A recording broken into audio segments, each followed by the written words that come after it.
विश्वास प्रस्ताव की चर्चा पर गृह मंत्री अमित शाह ने सरकार की विश्वसनीयता, उनके द्वारा कराए गए कार्य और मणिपुर की स्थिति के बारे में स्पष्ट रूप से सदन को अवगत कराया है। उन्होंने बताया कि किस तरह से सरकार को स्पष्ट बहुमत के साथ जनता का विश्वास हासिल है। वहीं विपक्षी दलों का मकसद सिर्फ जनता के बीच भ्रम फैलाना है। उन्होंने बताया कि आजादी के बाद 27 अविश्वास प्रस्ताव और 11 विश्वास प्रस्ताव लाए गए हैं। विपक्ष का अधिकार है अविश्वास प्रस्ताव लाना, लेकिन कम से कम उन्हें कुछ मुद्दे तो उठाने चाहिए, चर्चा तो करनी चाहिए। सिर्फ हंगामा और भ्रम पैदा करना मकसद विपक्ष का नहीं होना चाहिए। ये एक अविश्वास का प्रस्ताव ऐसा है जिसमें प्रधानमंत्री और मंत्रिमंडल के प्रति न जनता को अविश्वास है, न सदन को अविश्वास है, और ये अविश्वास प्रस्ताव लेकर आए। माननीय अध्यक्ष जी, इसका उद्देश्य क्या है? इसका उद्देश्य जनता में भ्रांति खड़ी करने का उद्देश्य। मैं उनको इतना ही कहना चाहता हूं कि भाई, अविश्वास प्रस्ताव जब आप लेकर आते हो तो इस पर जो चर्चा होती है वो चर्चा में सरकार के विरोध में कुछ मुद्दे तो रख देते हैं। अमित शाह ने बताया कि गरीब, किसान और पिछड़ा हितैषी बताने वाली कांग्रेस ने कभी भी जन कल्याण के लिए संकल्पबद्ध होकर कोई कोशिश नहीं की। उन्होंने कहा कि मनमोहन सिंह जी की सरकार और मौजूदा सरकार में किसान कल्याण को लेकर कितना फर्क है, आंकड़े साफ इसकी तस्दीक करते हैं। हम कहते थे कि हम किसानों का आय 2 गुना करेंगे, हमारा मजाक उड़ाया जाता। अब मैं बताता हूं मान्यवर, मोदी जी ने निर्णय कर दिया कि किसान की आय से, मतलब खर्च से, लागत से 50% कम से कम एमएसपी रखेंगे। ये बहुत बड़ा ऐतिहासिक किसान हिस्से से निर्णय है। मान्यवर, धान की एमएसपी जो 1310 थी, मैं फिर से एक बार ध्यान आकृष्ट करना चाहूंगा। मनमोहन सिंह जी, यूपीए सरकार, जिनको हम पर अविश्वास है, वो यूपीए सरकार धान के एमएसपी 1310 छोड़कर गई। कम खरीदते थे मगर रेट 1310 था। हमने ज्यादा खरीदा और उसके दाम को भी 1310 से बढ़ाकर 2040 कर दिया। मान्यवर, गेहूं 2013-14 में 1400 रुपये एमएसपी छोड़ कर गए थे डॉक्टर मनमोहन सिंह यूपीए, और आज 2013-14 में 1400 से बढ़कर 2125 रुपया एमएसपी मिलता। हमने गेहूं ज्यादा भी खरीदा और गेहूं का दाम भी ज्यादा दिया।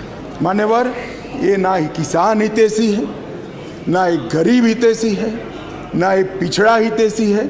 उनको अपने परिवारों के अलावे किसी का ध्यान नहीं। वहीं मणिपुर पर स्थिति स्पष्ट करते हुए गृह मंत्री ने बताया कि कैसे एनडीए सरकार ने प्रधानमंत्री मोदी के नेतृत्व में मणिपुर में विकास किया है और नस्लीय हिंसा से उसे निजात दिलाई है।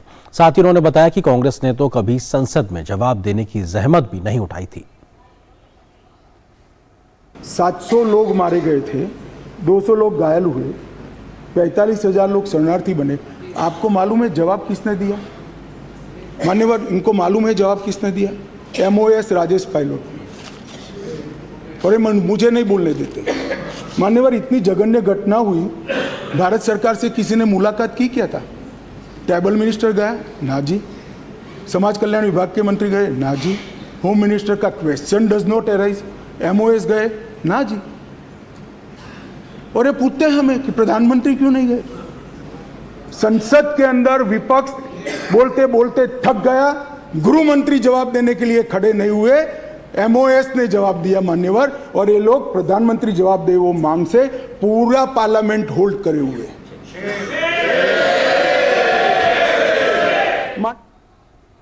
वहीं गृह मंत्री ने यूपीए की सरकार को घोटाले वालों की सरकार करार दिया। अभी उनको अपने गठबंधन का नाम बदलना पड़ा। अच्छा नाम था यूपीए, 10 साल सत्ता में भी रह लिए थे। क्या प्रॉब्लम था भाई, नाम क्यों बदला? आप लोगों को मैं बताना चाहता हूं, देश की जनता को सदन के माध्यम से जाना, इतने सारे घोटाले टोटल लगाया तो 12 लाख करोड़ के बाद मैंने टोटल छोड़ दिया। 12 लाख करोड़ के घपले, घोटाले, भ्रष्टाचार यूपीए के नाम पर चढ़े हैं। कैसे जाए बाजार में? अब जो कंपनी दिवालिया हो जाती है या साख खराब हो जाती है इसकी, तो वो नाम बदल दे, बोर्ड बदल दे। इन्होंने भी नाम बदल दिया। बोफोर्स घोटाला किसने किया? यूपीए ने किया। 2G स्पेक्ट्रम किसने किया? यूपीए ने। सत्यम घोटाला किसने किया? यूपीए। कॉमनवेल्थ घोटाला किसने किया? यूपीए ने। कोयला घोटाला किसने किया? यूपीए ने। टाटा ट्रक घोटाला किसने किया? यूपीए ने। वोट के बदले नोट का घोटाला किसने किया? यूपीए। आदर्श घोटाला किसने किया? यूपीए ने। नेशनल हेराल्ड का घोटाला किसने किया? यूपीए। वाड्रा का डीएलएफ घोटाला किसने किया? यूपीए ने। चारा घोटाला किसने किया? खाद्य सुरक्षा बिल का घोटाला किसने किया? गाजियाबाद प्रोविडेंट फंड घोटाला किसने किया? हर्षद मेहता शेयर बाजार का घोटाला किसने किया? हसन अली का हवाला घोटाला किसने किया? आईपीएल का घोटाला किसने किया? LIC हाउसिंग का घोटाला किसने किया? मधु कोड़ा घोटाला किसने किया? फायर फ्रंट सबमरीन घोटाला किसने किया? और कांग्रेस अध्यक्ष की यात्रा का भी घोटाला किसने किया? अब साहब इनके पास तो लगातार अमित शाह ने घेरा कांग्रेस को, यूपीए को, विपक्ष की तमाम दलों को और तमाम सिलसिलेवार तरीके से जवाब दिया। तो वहीं संसद में लोकसभा में अविश्वास प्रस्ताव पर चल रही चर्चा का आज दूसरा दिन तीखी बहस लगातार आज देखने को मिली। राहुल गांधी ने सरकार को मणिपुर के मुद्दे पर घेरने की कोशिश की तो सरकार की ओर से केंद्रीय मंत्री स्मृति ईरानी ने जमकर पलटवार किया। भाजपा के सहयोगी दलों ने भी कांग्रेस और विपक्षी दलों को तथ्यों के आधार पर जमकर घेरा। कल भी लोकसभा में जबरदस्त चर्चा देखने को मिली थी। इस मुद्दे पर कल प्रधानमंत्री मोदी लोकसभा में जवाब देंगे।